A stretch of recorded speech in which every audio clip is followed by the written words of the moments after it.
Holiness is a consequence of being or becoming a human being. Okay? What, my dear sisters and brothers, do you think the Beatitudes are all about? What are they all about? It deals with this world. Jesus was the first human being. Okay? Because all the other ones that came before him couldn't get it right. What is his teachings about? What is he referred to? He's referred to as God's mercy.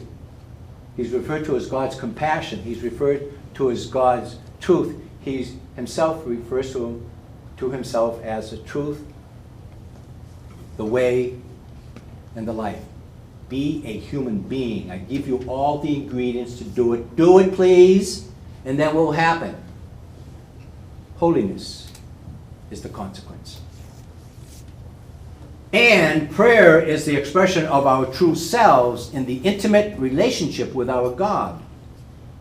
We then tend less toward borrowed prayers or to hunt for the beautiful prayers that are found in books, prayers of others, having only them to speak for us, or prayers of rituals and devotions, having only their formulas speak for us.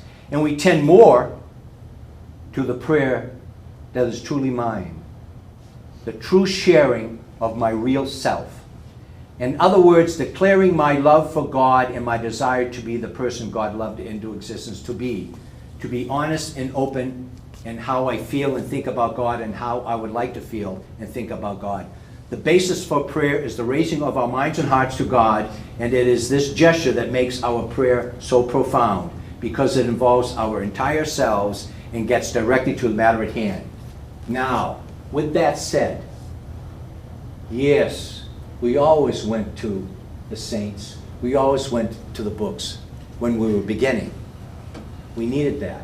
That beautiful prayer of St. Augustine, you know, and you broke into my silence or whatever. You broke into that. And the prayers, reading Therese before he entered Carmel, before Carmel was ever in my mind, I read her autobiography, the Autobiography of a Soul, and it was there that she freed me to have my prayer be my own instead of somebody else's. You know, and that made a difference, because when that happened, I truly started to have a personal relationship with my gracious God, because it was really me in that relationship. You know, not Therese or St. Augustine or whoever. You know, but in the beginning it's important to develop us. It's like you'll never give a baby you never give the baby meat. Here's a hamburger. You know, you give it applesauce. You know, you give it these things. You give it the prayers of the saints. You give it the certain rituals to get started up, so you can finally, stand upright and start running on the balls of your feet. You can start running towards that. You can start developing into the person that you are supposed to be. So there is a place for that, but there also is a place, what we just mentioned, to have the prayers be us, to have the prayer be me, because prayer, why? Because prayer is our relationship, and the personal relationship, and the communication within that. If we were lovers, you want me and I want you. I don't want your picture every time I meet you and just about to embrace you. You put up a picture of yourself, and say, come on, get that out of the way. I want you. It's like that. We get something else in the way, and all that God wants is us. And isn't that something? But isn't that true? The Almighty, which I said that one concern is our welfare, but the Almighty waits on the human being. Waits on us. That will make every hair in your body stand up straight. Think about that. Wow. Okay. Our simplicity of heart so confidently trusts in God that our prayer is no longer a complexity of entanglements of who wants what from whom, or the scrupulous sorting of intentions, but a giving to the practical God who knows all things, all that has been recommended to us. For when we bring ourselves into union with God, all that is ours, all that has been and is now asked of us, entrusted to us, also is united with God. To keep from falling into the destructive mental state of guilt, because we know Catholics have a monopoly on that, to keep us from falling into the destructive mental state of guilt or scrupulosity, let us immediately address God with a particular request when it is asked of us, and then, when the time comes for our prayer of petitions or intercessions, it is already included in all those for whom I pray. I will tell you something. Years ago, when somebody would say, would you pray for me, Ralph? And I'd say, okay, and I'd look for something to write it down on and put in my pocket, okay? And so at the end of the day, I'd try to remember who asked me to do what, you know?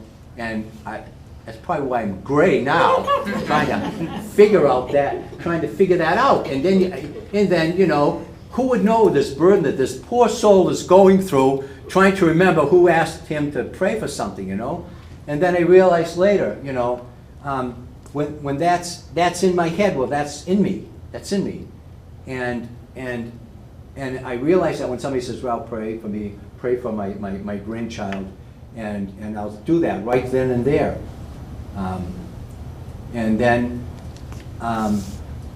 when the evening comes, or at Mass the next day, or the morning prayer comes, the personal morning prayer, and you have whatever your particular style of prayer is, and whatever how it develops, or what the form is, and then you say, and for all those who ask me to pray for them, you know, and it's done not saying for all those who ask me to pray for them. Whew, boy, well, I got that out of the way. But it's done was for all those who have asked me to pray for them, and you know, it's there, it's in here, and I'm voicing it from here so that it's included.